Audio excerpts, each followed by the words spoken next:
Police shoot rubber bullets directly at protesters. The attitude of the authorities in Thailand has hardened in recent months. Their tolerance of the protesters now very limited. On the other side, attitudes are more deeply entrenched too. The language is more hostile and explicit, and although the demonstrators' numbers are not as great as last year, their mood is darker. Calls for reform of the monarchy have gone unanswered, and protest leaders could now face years behind bars. Any hope that could be avoided evaporated when the Constitutional Court ruled recently that even questioning the monarchy is against the law. The first, second and third defendants used their rights and freedom in order to overthrow the democratic regime of government with the king as head of state. The authorities are now wasting no time.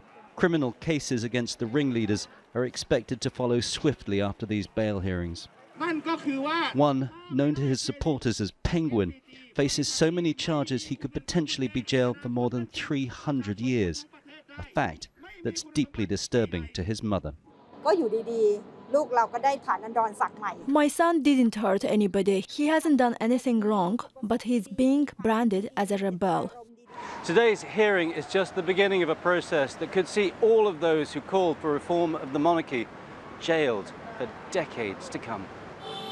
With the courts, the army and the government now aligned behind the throne, the message is very clear.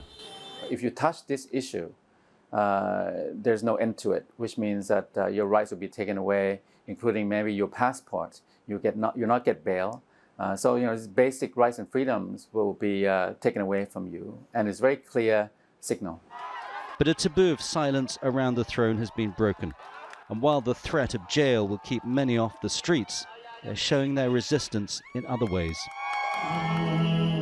In the cinema in Thailand, it's customary to stand for the royal anthem before the main show. Today, many people are choosing to remain firmly in their seats. Cheng, Al Jazeera, Bangkok.